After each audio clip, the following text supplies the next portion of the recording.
In a devastating fashion, I just read this part of the book and I've come to realize that this scene is a lie. Merry and Pippin do not go running toward the Black Gate as a signal of their courage. It's worse, much worse. They're actually split up. And Merry stays back in Minas Tirith because he's too injured and in pain from the malady that was put on him from stabbing the back of the Witch King's knee, and Pippin is chosen to go to represent the Shire folk to this battle at the Black Gate. And I 100% prefer the movie here, but that's only for my own comfort. That these two are together and they're whole and they're fighting together for the Shire and showing their courage. But I also think that I prefer it because it's much more comfortable than the narrative and the alternative that Tolkien wrote in splitting them up and what he's really trying to get at. That their courage is different. And this is a far more realistic picture of what war actually looks like. Because if we think about it, these two hobbits are two that we have wanted to be together from this entire book. They are just best friends and they're lovely and amazing hobbits. Merry is unbelievably wise and brave, and Pippin is boisterous and funny and endlessly optimistic. And for all of Book 5, I've wanted them to be reunited. Because in the beginning of Book 5, it starts with Pippin and Gandalf riding into Minas Tirith, and they are actually already split up, which is brutal. So my hope and my longing for this entire book is that they're actually reunited and that they find each other again. And when they do, my heart can actually finally take a break, because this has been one of those things I've secretly wanted in the books for the entire section that I've been reading it, and I don't necessarily even have words to understand why I've really been wanting this. And I had to read page after page where they aren't reunited yet, and they might possibly never be reunited. And then finally in the Houses of Healing chapter, Merry wanders into the city, trailing behind the funeral stretcher of Théoden. And then he loses his way, only to be found by Pippin, and it is a beautiful moment. But Pippin is then terrified at the state that Merry is in because he's afflicted with the Black Shadow, which is a poison that seems to suffocate the inflicted with depression and despair until it kills them. It's tragic. But even though Merry is sick, they are together. Nothing can separate them now, except a war. And it just helps contribute to this idea that J.R.R. Tolkien really knows how to tear your heart out. This is the beginning of the last chapter in Book 5 in The Return of the King. Legolas and Gimli were to ride again together in the company of Aragorn and Gandalf, who went in the van with the Dunedain and the sons of Elrond. But Merry, to his shame, was not to go with them. "You are not fit for such a journey," said Aragorn, "but do not be ashamed. If you do no more in this war, you have already earned great honor. Peregrine shall go and represent the Shire folk. And do not grudge him his chance of peril. For though he has done as well as his fortune allowed him, he has yet to match your deed. But in truth, all now are in like danger, though it may be our part to find a bitter end before the gate of Mordor. If we do so, then you will also come to a last stand, either here or wherever the black tide overtakes you. Farewell." And so despondently, Merry now stood and watched the mustering of the army. Bergil was with him, and he also was downcast, for his father was to march leading a company of the men of the city. He could not rejoin the guard until his case was judged. In that same company, Pippin was also to go, as a soldier of Gondor. Merry could see him not far off, a small but upright figure among the tall men of Minas Tirith. At last the trumpets rang, and the army began to move. Troop by troop and company by company, they wheeled and went off eastward. And long after they had passed away out of sight down the great road to the causeway, Merry stood there.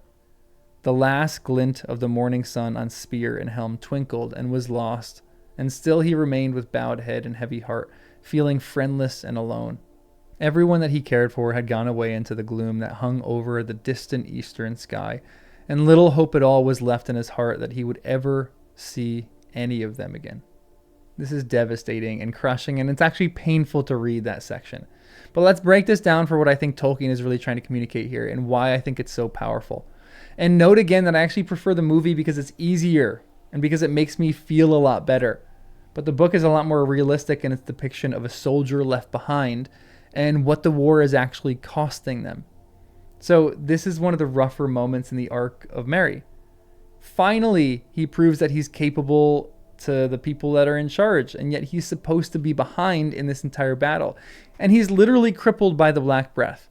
And he's not really able to come to the battle, not because he doesn't want to, but because he has no strength. And so in this section, Baragul, the son of Baragond, comes to take him away from looking at the army. And then it talks about how the pain that Merry experienced was large, that he was in pain, that he was hurting. So Merry still wants to go even though he's afflicted by this intense pain. His courage is incredible, but his strength is just spent. And I hate how realistic this is, that armies leave people behind. Not everyone who wants to fight can fight.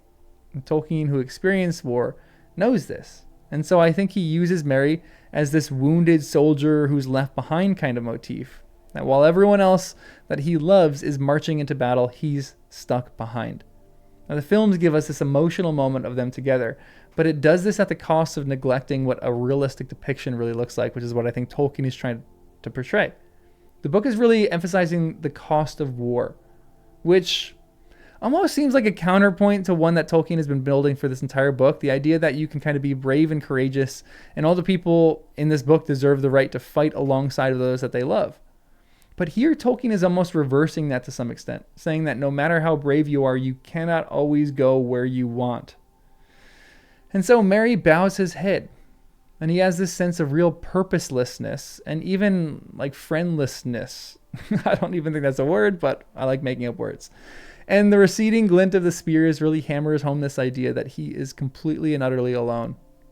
But this is also vital for the arc of Pippin, because it shows that he's not just this sidekick or this child as he is in Hobbit years. That he's matured and he's grown up fast and he's a soldier of Gondor. And this moment, as Gandalf says, is the moment, or this moment, as Aragorn says, is the moment that he can show his courage. Although he's done that all throughout the books, this is his moment. And the thing that's hanging over his head is, will he be brave or will he falter? And it's a really small change that makes Tolkien just such a master at what he's, again, trying to communicate. He's a master communicator. And this book probably hits home for a lot of soldiers that fought with Tolkien and have been left behind. It's the idea that all of us would rather be like Pippin. All of us would rather go out and fight rather than sit back because we cannot or because we're maimed. But the reality of it is that Merry's character provides such a balm for those who have had to stay behind. I can picture it in my head now, that as Merry is standing there and watching the army go by, I can see it, the thousands and the millions in our real world that have also had to stay behind and watch people they love march out to war. They're all behind Merry in that moment. And so this is a really powerful moment because Merry and Pippin are showing bravery, but they're showing two different kinds of bravery. One is the bravery of going forth into the darkness, and the other is the bravery of being alone and watching those that you love go into the darkness, while you are helpless to do anything to stop it. This is the courage of enduring fear and weakness and loneliness, while others march into the dark. And this essay is just like an ode to those who have felt what Merry is feeling right now. There is a bravery that people like Merry can model that is really often overlooked. And I think Tolkien gives us real solidarity with people in these short paragraphs for who have experienced this idea of being left behind in war or in battle. And he lets us experience something that the reality of war that breaks up the fellowship, it's also something that strengthens the bond that we experience with those same people that we fellowship with. It's another brilliant point for Tolkien, which I feel like is all the way that I'm ending all my essays lately, just talking about how brilliant Tolkien is. But I think this is interesting because it really does show the two different kinds of bravery that Merry and Pippin are exhibiting here. And both of them are brave in their own way. And so that's all I got for you today. Make sure you like the video. You can also subscribe for more of this kind of content. You can become a member for some members only content and early access videos. And as always, remember to look toward Numenor that was, and beyond to Elvenhome that is, and to that which is beyond Elvenhome and will ever be. I'll see you in the next one.